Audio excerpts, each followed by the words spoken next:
Yo, yo, yo, what's going on, YouTube? Hello, hello, GZTV. Back with another video, and in this video, we are going to be talking about the 10 NBA games that took place tonight.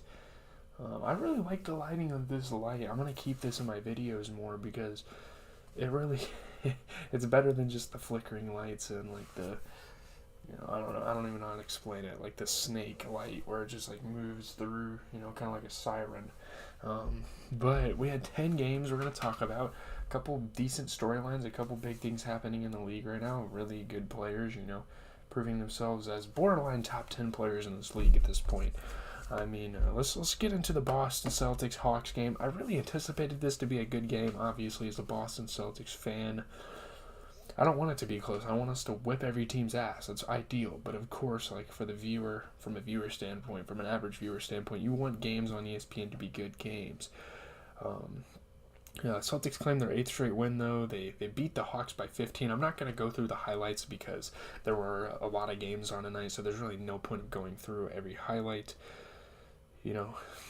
Two big members of the rotation out for the Celtics, and they still managed to put up a really good performance. And this is the first time I'm not talking about Jason Tatum, because of the first time all season, I don't think Jason Tatum really played that well tonight.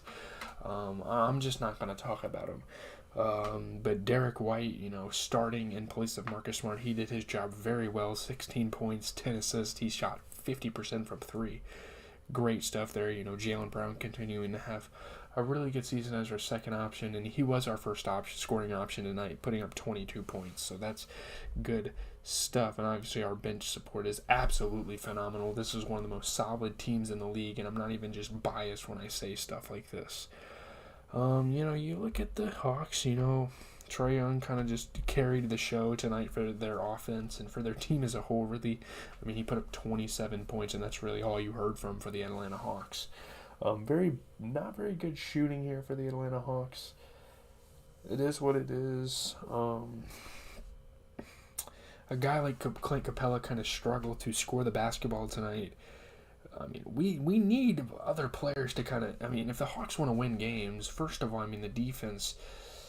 I don't know. It was just looking kind of iffy tonight. Just letting Boston. Boston shot 55% from the field, 46% from 3, and the bench put up.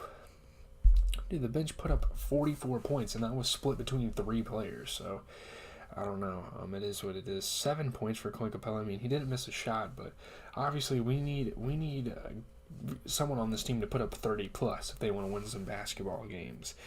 And it probably won't be Capella, but if he could get up there a little more, that'd be great.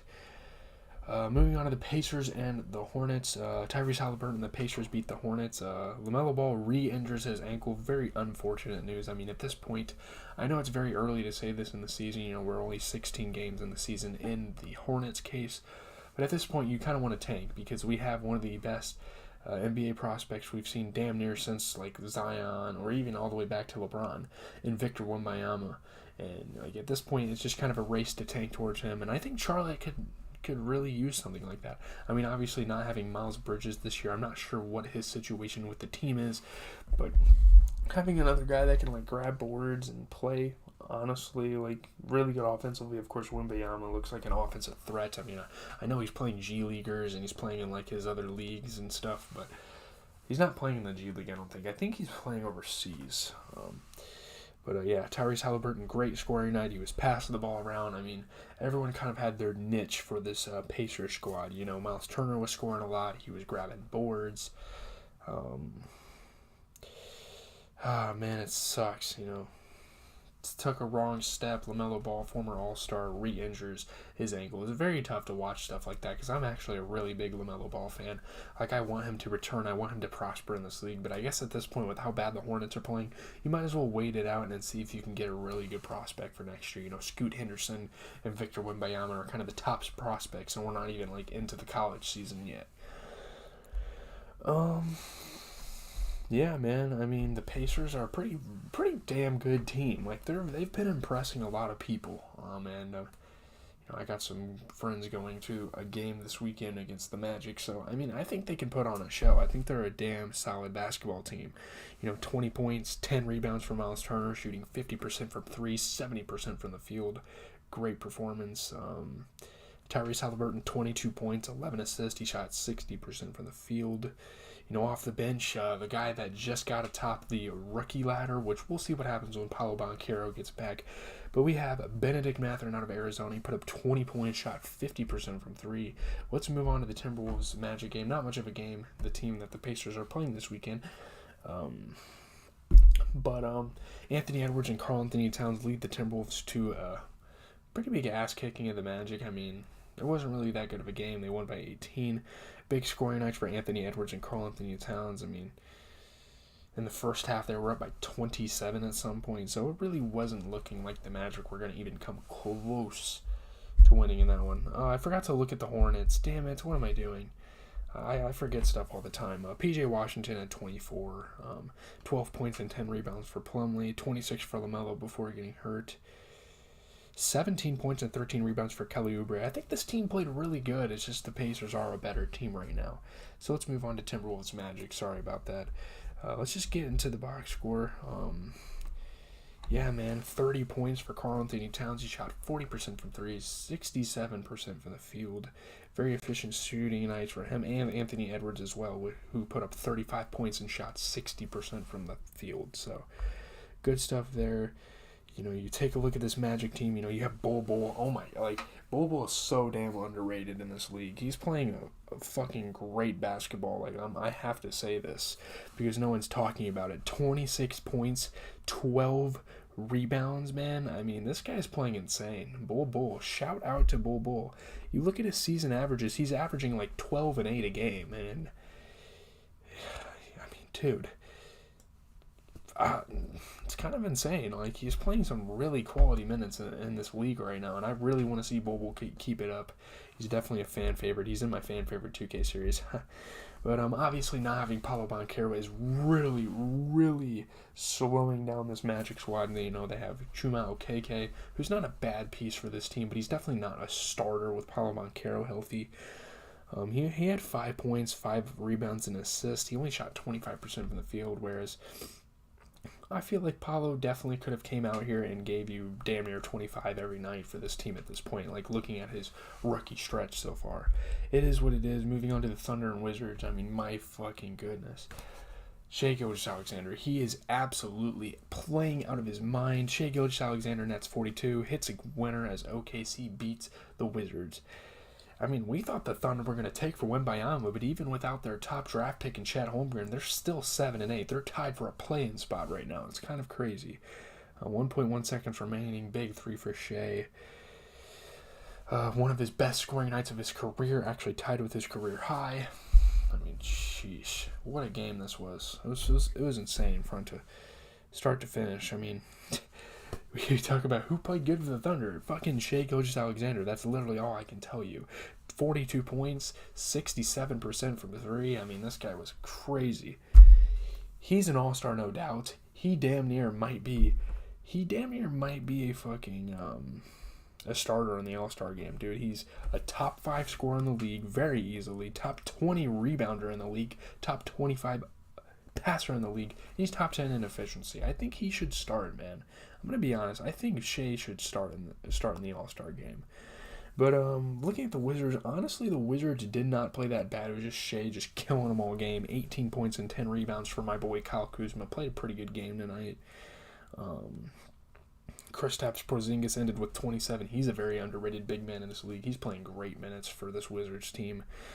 25 points for Bradley Beal. I think this is his first game back. He shot 50% from three. Again, not really any weaknesses in their lineup right now. It's just tough when you have to play prime Shai Gilgeous-Alexander right now. It's actually insane.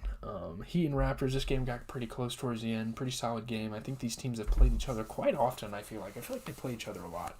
OG Anunoby has a season-high 32 points. The Raptors beat the Heat by 8. Yeah, best scoring night of OG Anunoby this year. Another underrated basketball player, and I've been saying this for about 2 or 3 years now. Even since I've started this channel, he's always been really, really a really good player, honestly, and he had one of his best rebounding games of this season. 21-0 run in the third quarter. It was kind of hard for the Heat to recover from that. So the Heat won 3 in a row, but Raptors had to spoil that party. Taking a look at the box score here. You look at the Miami Heat. I don't think they really did anything wrong. I mean, really all it was Max Strus put up 20 points. I think they played really well as a cohesive unit, but usually OG Anunoby does not play like this. I mean, 32. He's a great player as much as I like him. He doesn't usually put up 32 points and 10 rebounds on a night, shooting 33% from 3. And I mean, adding on to that, even Fred VanVleet had a good game. He put up 23 of his own. He shot 30% from 3. And a pretty quality bench piece for them has been Chris Boucher this season. He had 15 points, 10 rebounds, 33% from 3. So, very solid stuff there. That's all I have to say about that game. Cavs and Bucks, kind of disappointed at this game. I thought this was going to be a blockbuster game. We might have to wait till this Friday when the Bucks play the Sixers. That should be a really good game.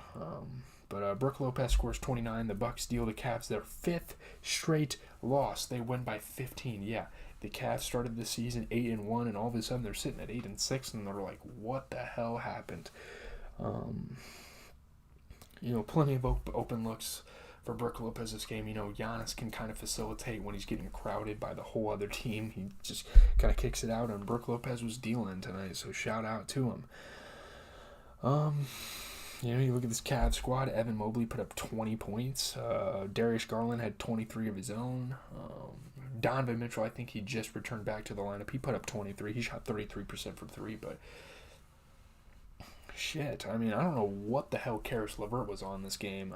He played 20 minutes. He only shot 20% from the field, 0% from 3. Put up 2 points. 3 assists, 2 rebounds. I feel like Karis LeVert has potential to be a 15 to 20 point scorer a night.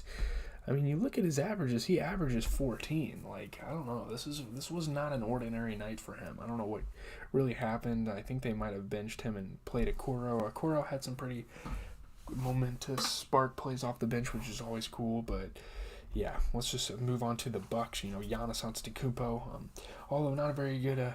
He still had a good night, 16 points and 12 rebounds. Bobby Portis in the starting lineup. This is honestly a really good decision to put him in the starting lineup. I mean, dude, he's putting 10 points, 11 rebounds. That's he could do that almost every night. He shot 50% from the field. And Brook Lopez, man, 29 points, very efficient scoring. Off the bench, Jordan Nwora. They just have bench guys that come out of nowhere. Jordan Nwora, 21 points, 60% from the field. So, yeah, very solid Bucks team. And after losing a couple games, they've been back on the right track, looking like probably the best team in the league besides the Boston Celtics. Bulls, Pelicans, I don't know what the hell is going on with the Bulls. They're not terrible. Their record should be a lot worse than it is now, though. I'm surprised it's not. CJ McCollum, though, he scores 23 points. The Pelicans beat the Bulls by 14. Big scoring nights for CJ McCollum and Jonas Valanciunas again. Second straight games. I think they played back-to-back. Yeah, they played the Grizzlies last night, and they managed to win another game. So I think the Pelicans have a lot to play for. They could make a run. You never know. Second straight game without Zion in the lineup, obviously, and they're out here winning games. Could you imagine what happens when Zion returns to this lineup? Man. It's not looking good for the opposition anywhere here. So, looking at the Chicago Bulls, you have DeRozan going for 28. Jonas Valanciunas going for 14 points and 10 rebounds, shooting 40% from 3. Pretty good game there. Zach LaVine putting up 25. So their big three played really good, but their supporting pieces, I love Ayo Dosunmu. I love his game, but, if he can go out there and put up 15 to 20 points a game for this team, these are easy wins. They could easily win these games. He only shot 40% from the field and shot 0% from 3, 4 points, and assist and 3 rebounds. I just wish he would kind of do better. Maybe they should start Alex Caruso after all. I'm not really sure. They don't have a true point guard. They have Goran Dragic, but he's not really a starter in this league anymore. They got some weird lineup trouble going on. But, the Pelicans are always going to have a solid outing. 22 points for Jonas Valanciunas, 67% from 3. CJ McCollum put up 23. He shot 50% from the field. Trey Murphy, very dope, like athletic, explosive, very momentous guy that can really push them forward into games. I mean, 19 points, 10 rebounds. Good player, great player. Honestly, I really like Trey Murphy. He's a nice piece for them. Rockets, Mavericks. Kevin Porter and the Rockets beat the Mavericks by 9 with Luka Doncic resting. I don't know what's going on. I mean, teams rest their star players and then they just start losing games. I mean, obviously Luka should probably rest against a team tanking right now, but I mean, the Rockets playing a team without a star player, they can win those games. Like, that should be pretty easy. Good night for KPJ, scoring-wise, grabbing boards, passing. I mean, he was doing everything. He almost had a triple-double for them tonight. The worst team in the league, the Houston Rockets, they won a game. Obviously taking advantage of Luka Doncic not being in the lineup. But good game nonetheless for the Houston Rockets. I mean, really all it was Kevin Porter. I mean, 17 points, 11 rebounds, 67% from 3. Just played really solid as a unit. What is this box score for the Mavs? Jesus. I mean, you look at the bench, and their bench played better than their starters by a mile. I mean, Tim Hardaway had 28 points. Can we please start Tim Hardaway? Like, what are we doing? Start Tim Hardaway over Josh Green, and obviously Spencer Dinwiddie can play until Luka wants to play. Christian Wood, he had 26 points. I mean, dude, Christian Wood's better than Dwight Powell. Can you imagine a starting lineup with Christian Wood, Tim Hardaway Jr., Luka? Hell, you could sneak in. Okay, let's see here. Tim, Christian, Luka. So the big three. And then obviously Dorian would still be on the lineup. And honestly, you could probably throw Spencer Dinwiddie on there, and that would be a really good starting lineup. But man, Reggie Bullock played 33 minutes, and he was scoreless. Like, dude, at least put up like 5 to 10 points to help the average. Put up 10 points. Put up double digits. Fuck it. You played 33 minutes. You shot 6 threes. You missed every single one of them. I'm not really sure about that one. Let's just move on. We have the Knicks and the Nuggets. Really good game to talk about. Knicks rally. They end a skid against a Nikola Jokic-less Nuggets. They win by 3. Julius Randle had his best scoring night of the season. Obviously Nikola Jokic and Luka Doncic, 2 of the coldest white boys in the league, out tonight, huh? They won in Denver for the first time in 16 years. That's kind of like a little history lesson for you guys. It's kind of crazy.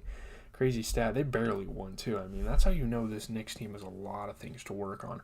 They barely beat a team without a star player. I mean, Julius Randle put up 34 points, 11 rebounds, shot 30% from 3. Great game for him. And obviously Jalen Brunson continuing to have a really solid season as he's getting more opportunities compared to what he would have got with Dallas. 21 points for him. But looking at the Nuggets, I mean, where did they go wrong? I mean, Jamal Murray, he had some pretty cool highlight plays tonight, 21 points for him. And off the bench, Bones Highland, of course, we expect him to play great. He's one of the best bench players in the league, 21 points, 50% from 3. But obviously, Jokic being out kind of hurts them. DeAndre Ayton's definitely worthy of being a starting center in this league. But DeAndre Jordan, on the other hand, I'm not sure. I mean, he shot 50% from the field, but in 26 minutes, this man only averaged to put up 4 points, 2 assists. He grabbed 8 rebounds, which cool, but maybe if he got a couple more buckets, this Nuggets team would have ended up winning. I'm not really sure, but let's move on to the final game of the night. Should the Warriors be concerned? This is a big question I'm asking for today. Steph Curry scores 50 points, but the Suns beat the Warriors by 11. This dude would have had to put up 62 points to beat a Suns team without Chris Paul. Like, think about this. Cameron Payne had his best scoring night of his career, so that's cool. Devin Booker had a good scoring night. I mean, it wasn't hard for them to overcome a 50-point performance for Curry, and that's where the level of concern is kind of rising. Like, how is your star player putting up 50 points, playing the night, probably his best game of the season, and you're losing by 11? I mean, I don't know what's going on with this Warrior squad. I mean, it's literally just Steph Curry going out there and putting up 50 points, nothing more. Like, Draymond, I appreciate the leading role you've played for this team for so long, but dude, you got to put up more than 9 points. we need another guy to take authority and at least put up 20 points on the roster. Like, it can't just be Curry, Curry, Curry. I mean, Wiggins was an all-star last year. Like, we got to have guys that can step up. I mean, Draymond with his opportunities, he didn't miss a shot. But I don't know what to tell you. I mean, who knows? Who knows how to fix this team? Maybe it's just the Suns being good, but like again, I'm saying like you can't have your star player put up 50 points and lose by double digits. It's not a good look at all. You look at the Phoenix Suns. You know, Torrey Craig played some damn good basketball tonight. 13 points, 10 rebounds, 50% from three. I mean, Mikal Bridges, he's an up-and-coming player in this league, and he's been like that for a couple years, kind of hitting a spurt in his career, which is good for him. I mean, he's a good player. He really deserves to have some success in this league. He put up 23. And yeah, crazy enough, this is campaign's career high with 29 points. He shot 60% from three. He was talking all that shit. He deserved it. Devin Booker, 27 points for him as well. You know, without Chris Paul, they still find guys that can put up 20 plus. I mean, that's a great thing with this team. 40% from three for D-Book. I don't have anything much to say. I guess I can just discuss about the channel a little bit. You know, I watched Deadpool today. Very good movie. I loved that movie. I don't know why I'm just now checking the movie out. No streams this week. I'll probably wait till like Friday night to stream on Twitch because I'm just not motivated right now with school. I'm kind of stressing out about stuff. Once things kind of clear up, maybe I'll start streaming during school again. But, I mean, winter break's coming up, so obviously I'm going to go crazy then. So, a couple 2K grind streams over break. You know, obviously New Music Friday. I'm going to be listening to a lot of new music this week. There's some great music coming out this week. So, leave a like, comment, and subscribe. As always, is Majeezy TV. I really don't like that YouTube put these under the live videos because when you click on my channel, all you can see is my music reviews. And it's kind of weird to me. But go on the lives, click on the channel. If you see this pop up, just go to my channel, click on my lives. That's where like my daily content is. So, yeah, I'm out, guys. It may look like I don't post much, but I post like 2-3 videos a day. So there's that.